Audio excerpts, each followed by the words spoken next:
idea of what their performance actually turned out to be. You can see here in this first image, Ryzen 1700 versus a 7700K. Now, the 1700 has twice as many cores as the 7700K, so it obviously should wreck the 7700K in Cinebench.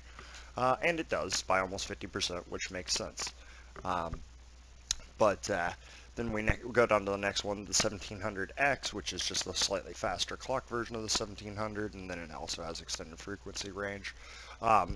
Only beats the 6800K, which is a 6-core 12-thread CPU by 40%, which is still really good. It's actually better than beating the 7700K, but that's because this is a lower clock speed than that. What really matters, and what the question is at this point to me, is the 7700K is considered to be the best gaming processor on the market right now. 4 cores, 8 threads. Not really anything takes advantage of more than 4 cores, 8 threads, and it's got the clock speed to boot. So that's what really makes it such a great gaming CPU. Our last slide here, AMD has provided us with the single-threaded benchmark between the 6900K, which is a 8-core, 16-thread CPU, so a direct competitor, and they tie on their single-threaded score. Now, this Ryzen processor is only clocking to 4, maybe 4.1 if they have XFR on, but I can't guarantee whether or not they do or not. But if they're clocking in at exactly the same, or getting exactly the same, whatever you call it, Jesus, I'm having a brain fart. If they're getting the same IPC between AMD Ryzen here and the 6900K, we can extrapolate what it would be getting compared to the 7700K right here. So we've got the 7700K and Cinebench R15 getting 195. Now this is what they're running for a system, so I don't know how that necessarily compares to the system that they were running, X99, blah blah blah, 16 gigs, same. So I would have to assume that this is going to be a similar benchmarking rig to theirs. I can't guarantee that though. But we can see that the 7700K is getting 195, the 6700K is getting 183. That's at 4.2 at stock speed. And then if you overclock it to 4.5, it gets 193. So there's really no IPC gains between Skylake and Kaby Lake. The difference is that Kaby Lake can overclock higher. Lots of people are running Kaby Lake at 5 gigahertz. Now, their Ryzen has beat the Cinebench R15 world record for an 8-core 16-thread CPU. So, and that was clocked at 5.2. Some people say 5.1, but 5.2 gigahertz. We'll say that gives them the best light. So, which is pretty darn amazing. So we know that Ryzen can overclock. That was on an 1800X. We know that Ryzen can overclock, and we know that Ryzen's base IPC or its base score for single-threaded is 162. So if we figured overclocked or letting XFR do its job, right now, without the overclock, it's getting right about the same as a i5 6600K, just a hair less than the 7600K, but this is single-threaded, mind you, so, and this is right in that clock range that Ryzen was running at. So we know that it's right in between Skylake and Kaby Lake as far as the single-threaded performance out of the box, at least for the 1800. But I've heard that the 1700, not even X, but the 1700 can overclock to 4 gigahertz. So that would put it right in between the 6600K and the 7600K as far as single-threaded performance. That is great. And so then if we do a little bit of math, we can figure like this. If 162 is our base, and then we multiply that by 1.2 equals 194 Cinebench score on a 20% overclock. A 20% overclock on 4 gigahertz is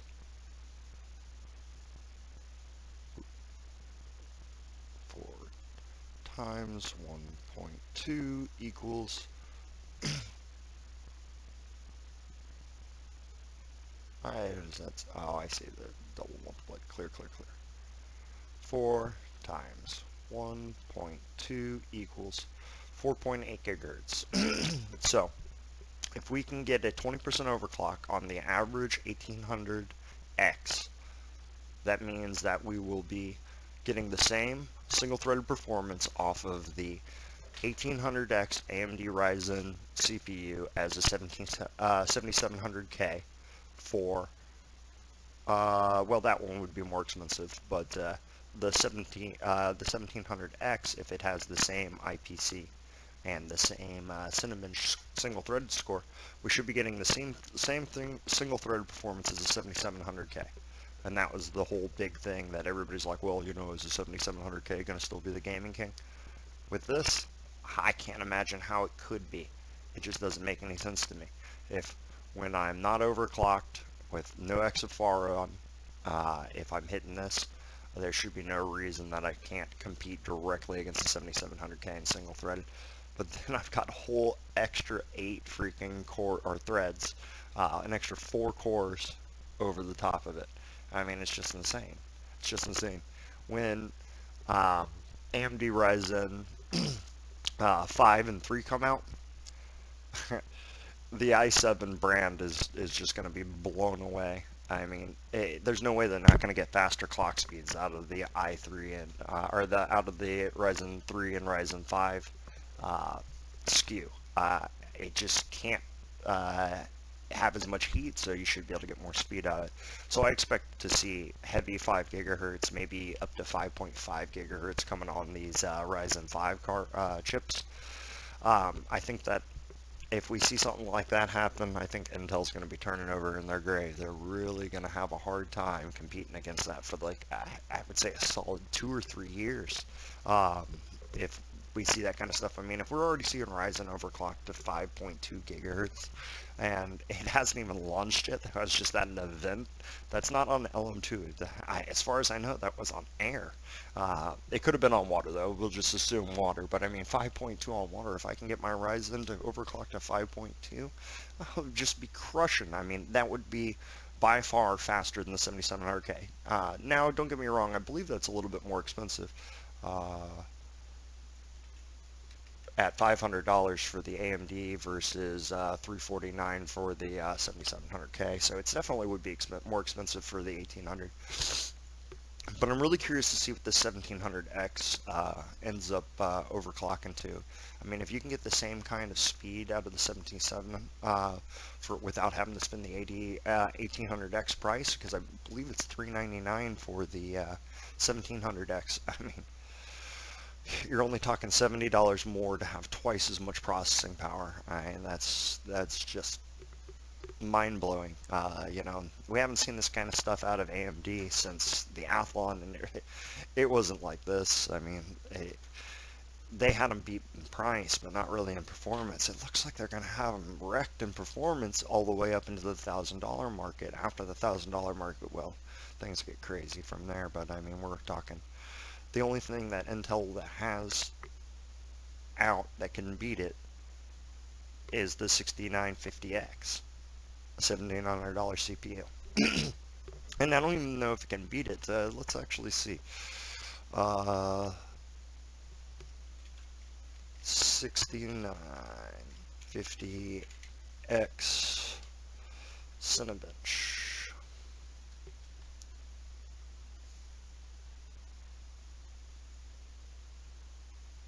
Alright, so this guy's got his overclocked to 4.2 gigahertz.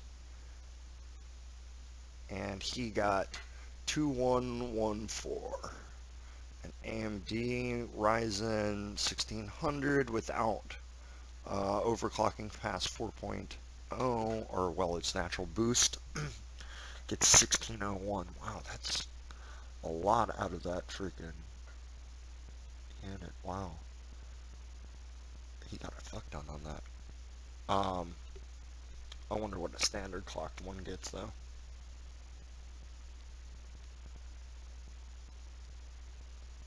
Here we go. Da, da, da, da.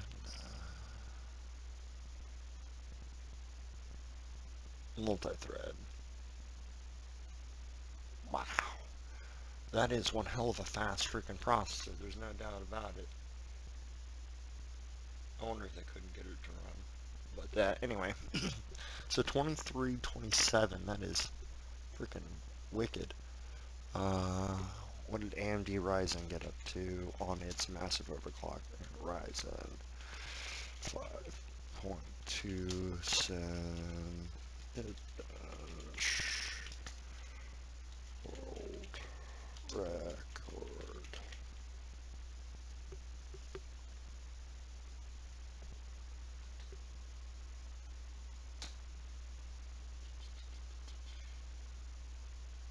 $24.10. Wow. Okay, so we're talking a 8-core 16-thread CPU beating a 10-core 20-threaded CPU in Cinebench R15 by almost 100 points. Now,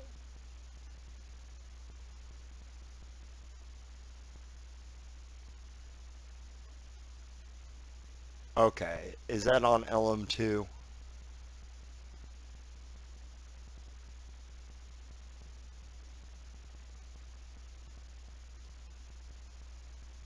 I see LM2 or LM2 stuff here.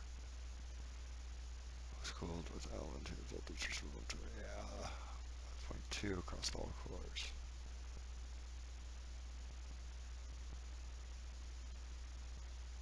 At this speed, it was able to do 20. Oh yeah, by over 100, breaking the previous world record.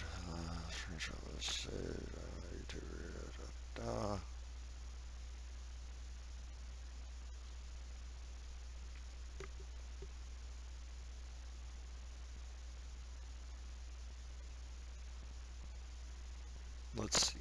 I think. Okay, so well that sucks. If that wasn't on water, I thought that was on water. So, what does the 5960X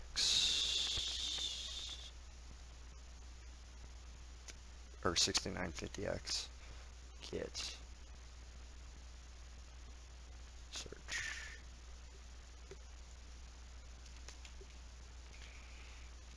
LN2 bench.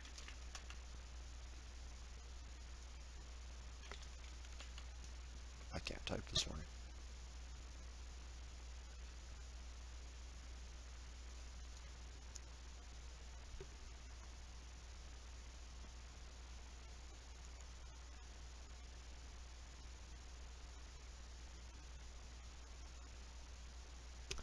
Wow, okay, so 2800 for the freaking world record on LM2. Okay, so that's really only like 400 points higher for an extra 4 threads. So that's only getting 100 points per thread. Okay. Well, I gotta say that it's definitely lining up just fine with all of Intel's high-end stuff. It's at 7700K that is my most concerning thing, because I think that a 7700K running at like 5.3 or something like that, I don't think that Ryzen could keep up with that in single-threaded. I mean, that would be pushing over 200 in single-threaded. Where's that website at with the Cinebench scores? I wonder if we can get a benchmarks, competitions. How do I get to that? Cores, any times 1.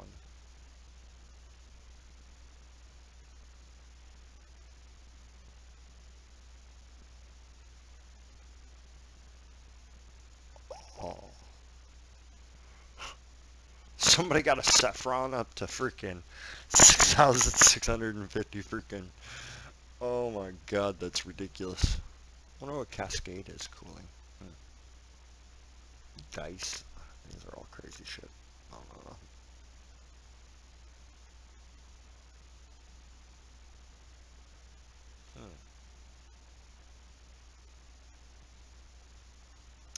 I don't think these are the highest scores. I think these are the highest frequencies.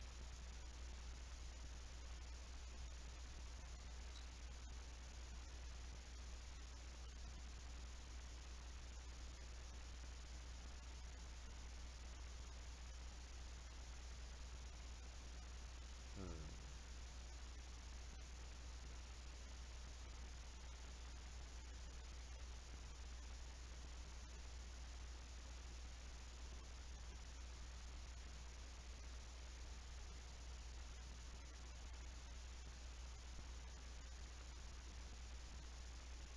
Well, it's kind of weird.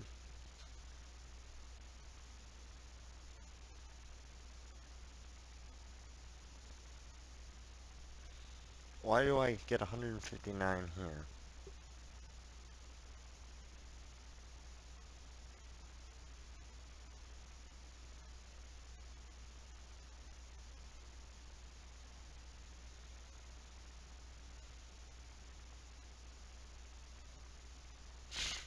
Hmm. 450 megahertz stock. That's retarded.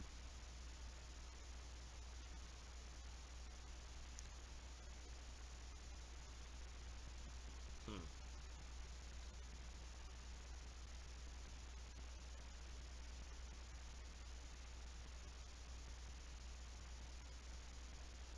So nothing with new stuff. It's weird.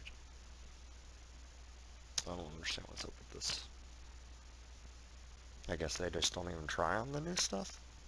Or it doesn't get close? I just care about Cinnabit score, though. Real world application. I don't care about the actual speed. Alright, well, whatever.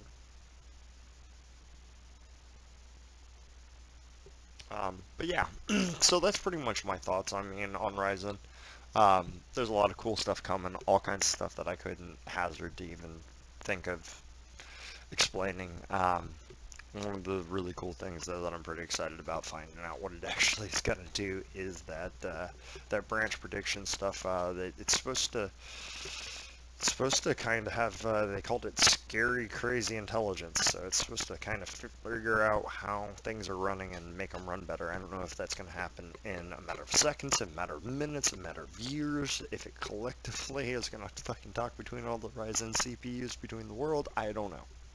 But some cool stuff definitely going on there. If nothing else, single-threaded performance looks like it's going to be solid, especially if you can overclock over 4 gigahertz. You're definitely going to be directly competing with Kaby Lake.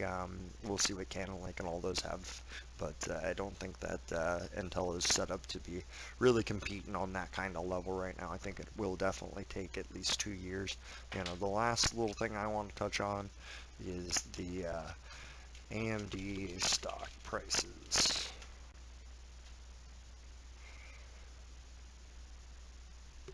So I started looking at this last year in like March when I realized that Ryzen was probably going to be something special. And I said to myself, you know, what kind of things happen as things get more and more popular, lots of hype goes on, and this is something that everybody buys. So I took a look back, and it looks like right around here is when the AMD Athlon 64 came out, and the 64 times 2 right around here. And we had this huge spike in stock price around that time. And it just kind of seems like that's what's happening again. I bought way back here, and we're all the way at $14. So it seems like AMD is definitely doing something right. I really hope to see that they blow the doors off of Intel for the next couple of years. It'll be really great for the CPU economy, and hopefully for my pocket. But anyhow, you guys have a great day. Thanks for watching, and like, subscribe, and I'll see you next time.